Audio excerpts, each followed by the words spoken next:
प्रदेश कांग्रेस प्रमुख शक्तिसिंह गोहिल जामनगરની મુલાકાતે જામનગર શહેરમાં પૂર અસરગ્રસ્ત વિસ્તારની શક્તિસિંહે મુલાકાત લીધી જે દરમિયાન અસરગ્રસ્તોને સહાય માટે સરકારે સહેલાઈથી કેશડોલ ચૂકવવા માંગ કરાઈ વોટ્સએપ થી ફોટા વિડિયો મંગાવી સર્વે કરી સહાય ચૂકવવા માંગણી કરાઈ કુદરતી પાણીનો નિકાલ ન થવાને લીધે લોકો આપત્તિમાં મુકાઈ છે તે પ્રકારની તેમની રજૂઆત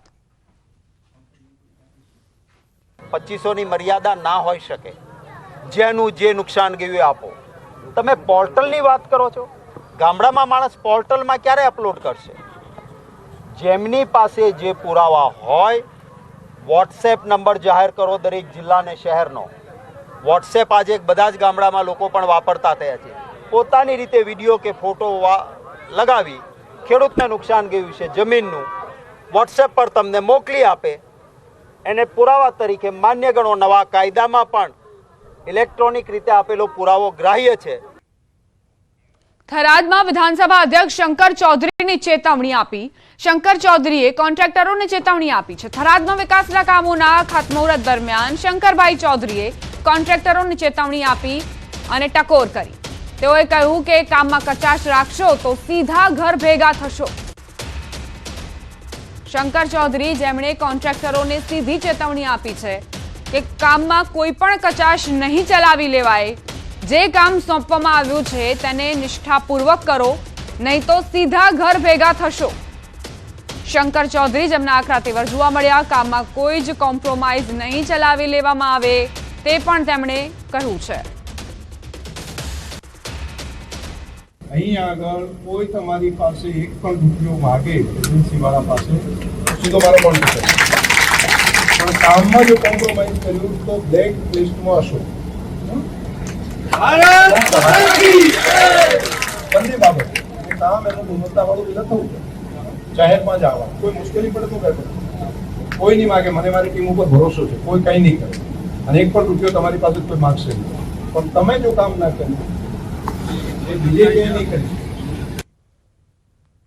જામનગરમાં અતિવૃષ્ટિ બાદની સ્થિતિ અંગે પ્રભારી મંત્રી મુળુભાઈ બેરાએ સમીક્ષા બેઠક યોજી અસરગ્રસ્ત વિસ્તારોનું તાત્કાલિક સર્વે કરી લોકોને સહાય ચૂકવવા તાકીદ કરી મુળુભાઈ બેરા વિવિધ વિભાગની કામગીરીની માહિતી મેળવી સાથે જ કુદરતી આફતમાં પણ યુદ્ધના ધોરણે કામગીરી થઈ રહી હોવાનું નિવેદન આપ્યું હાલ જિલ્લામાં સર્વેની કામગીરી માટે 123 ટીમ કાર્યરત છે લોકોની ઘરવખરી અને અન્ય નુકસાનને લઈ કેશડોલ્સની ચૂકવણી શરૂ કરાઈ છે તો બીજી તરફ ગામડાઓમાં વીજ પુરવઠો શરૂ કરી દેવાયો છે રોગચાળો ન ફેલાય તે માટે આરોગ્ય વિભાગની 210 જેટલી ટીમ દરેક ઘરે પહોંચીને કામગીરી કરી રહી છે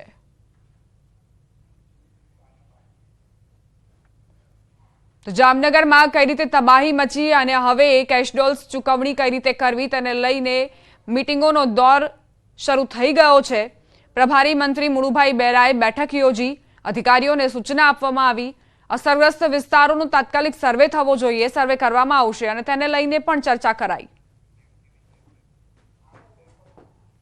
અમદાવાદ સિવિલ હોસ્પિટલના વર્ગ 4 ના કર્મચારીઓનું અલ્ટિમેટમ બોનસ પગાર અને હક રજા સહિતના મુદ્દાઓને લઈ વિરોધ સવારથી કર્મચારીઓ કામકાજથી અળગા રહ્યા હતા પડતર પ્રશ્નોના ઉકેલની બાંહેધરી મળતા હડતાળ મોકૂફ રાખી 7 દિવસનું અલ્ટિમેટમ આપ્યું છે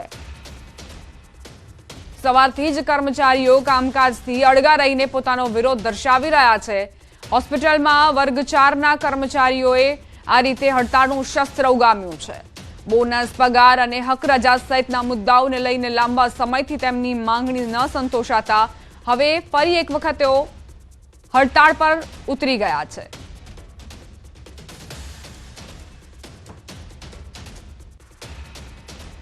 તાપીના ઉપરવાસમાં ભારે વરસાદના કારણે તાપી જિલ્લામાંથી પસાર થતી અંબિકા નદીએ ફરી રૌદ્ર સ્વરૂપ ધારણ કર્યું છે અંબિકા નદીમાં પૂરની સ્થિતિ સર્જાતા ચુનાવાડી ગામે રસ્તા ઉપર તેમજ ઘરોમાં પાણી ઘૂસી ગયા ડોલવણના પદમ ડુંગરી ઇકો ટુરિઝમથી ચુનાવાડી તરફ જતા રસ્તા પર પણ પાણી ફરી વળ્યા છે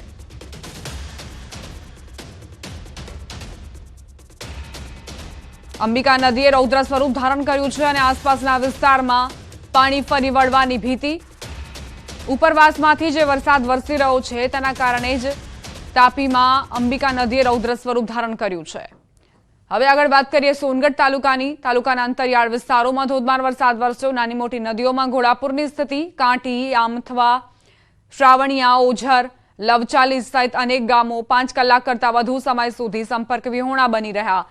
વહેલી સવારથી જ વાવાઝોડા અને ગાજવીજ સાથે વરસાદ ખાબક્યો હતો.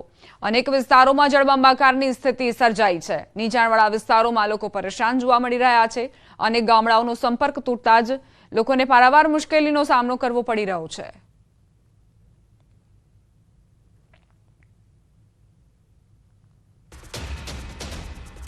તાપી જિલ્લામાં વરસાદનું આગમન. વ્યારા, વાલોડ, ડોલવણમાં વરસાદ ખાબક્યો. અનેક વિસ્તારોમાં ધોધમાર વરસાદ વરસી રહ્યો છે. વાહન ચાલકો, રાહદારીઓ પરેશાન થયા.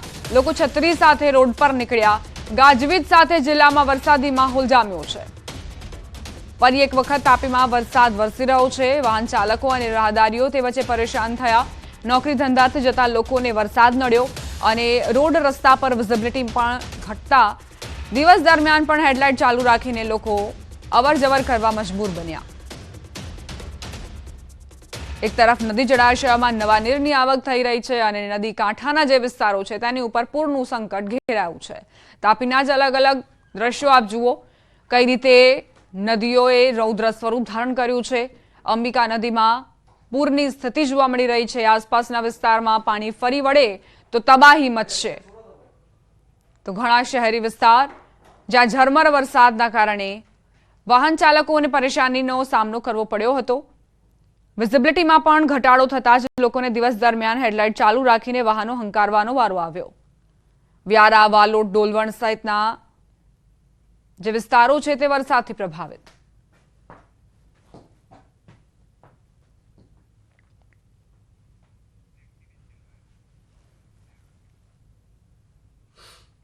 ગૃહ રાજ્યમંત્રી હર્ષ સંઘવી ફરી વડોદરાની મુલાકાતે. હર્ષ સંઘવીએ કલેક્ટર કચેરીમાં અધિકારીઓ સાથે મહત્વપૂર્ણ બેઠક કરી. સર્વે બાદ કેશડોલ્સ અને સહાય વિતરણની કામગીરીની માહિતી મેળવી. હર્ષ સંઘવી શહેરના વેપારી મંડળ નાગરિકોને પણ મળશે. શિક્ષણ મંત્રી કુબેર ડિંડોર પણ આજે વડોદરાની મુલાકાતે છે, જેઓ પૂરગ્રસ્ત વિસ્તારના નાગરિકોને રાશન કીટનું વિતરણ કરશે. પૂરના પાણી ઓસર્યા બાદ હર્ષ સંઘવીની સતત ત્રીજી વખત વડોદરાની મુલાકાત છે. પૂરની પરિસ્થિતિ બાદ ધીરે ધીરે વડોદરા શહેરનું જનજીવન સામાન્ય થઈ રહ્યું છે. ત્યારે જે ગૃહ રાજ્યમંત્રી છે અને વડોદરા શહેરના પ્રભારી મંત્રી હર્ષભાઈ સંઘવી છે તે એગ્રેસિવ મોડમાં જોવા મળી રહ્યા છે અને સતત ત્રીજી વખત તેઓ વડોદરા શહેરની મુલાકાતે આવ્યા છે. અને કલેક્ટર કચેરી ખાતે આ દ્રશ્યો તમે જોઈ રહ્યા છો કે જે અધિકારીઓ છે તેમની સાથે જે હર્ષભાઈ સંઘવી છે તેમના દ્વારા મહત્વપૂર્ણ બેઠક જે છે તે કરવામાં આવી રહી છે. તાત્કાલિક જે છે સર્વે કરવાની કામગીરી કરવામાં આવે, તમામ લોકોને સહાય આપવામાં આવે તેવા પ્રકારના આદેશ જે છે તે ગૃહ રાજ્યમંત્રી દ્વારા આપવામાં આવ્યા છે. આજની વાત કરીએ તો હર્ષભાઈ સંઘવી જે છે તે વેપારી મંડળ નાગરિકોને મળવાના છે. હર્ષભાઈ સંઘવી સાથે જે શિક્ષણ મંત્રી છે કુબેરભાઈ ડિંડોર છે તેઓ જે છે આ ખાસ બેઠકમાં ઉપસ્થિત છે અને આટલા દિવસમાં કેટલા પ્રકારની કાર્યવાહી કરી, શું કાર્યવાહી કરી તેનો ચિતાર જે છે આજે જે ગૃહ રાજ્યમંત્રી હર્ષભાઈ સંઘવી છે તેમના દ્વારા મેળવવામાં આવનાર છે. હાર્દિક દીક્ષિત, ન્યૂઝ 18 ગુજરાતી, વડોદરા. હવે આગળ વાત કરીશું શાકભાજીમાં ભાવ વધારાની.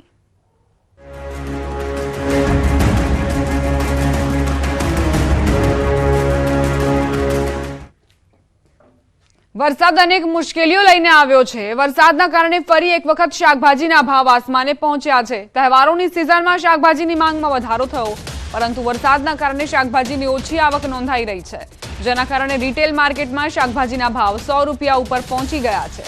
શાકભાજીના ભાવ વધતા તેની સીધી અસર ગરીબ અને મધ્યમ વર્ગ પર પડી રહી છે. ગવાર 120 છે, ભીંડા 120 છે, ટીંડોળા 120 છે.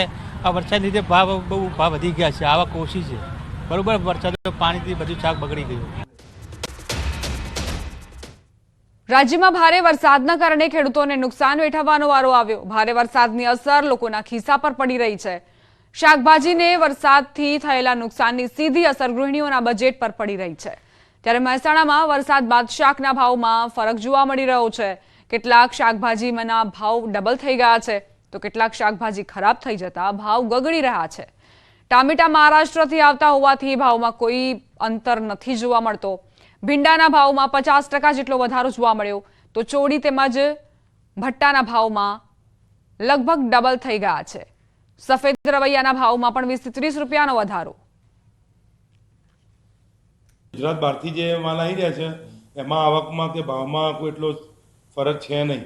ફરક એટલામાં જ છે કે જે ગુજરાતથી જે પ્રોપર માલ આવી રહ્યો છે એમાં ગુજરાતમાં શું છે, વરસાદનું પ્રમાણ અત્યારે વધારે છે, તો જેથી કરીને જે ગુજરાતથી માલ જે આવી રહ્યો હતો, ગુજરાતના જે ખેત પેદાશો છે એમાં વરસાદની અસર છે, એટલે એમાં કદાચ અછત જોવા મળે અને અછતના કારણે એમાં ભાવના ઉછાળા જોવા મળી શકે. વેલાની આઈટમો ખાસ ખરાબ થઈ છે, બાકી તો બીજી જે આઈટમો છે એમાં બહુ એવી મોટી અસર આવી નથી હજી.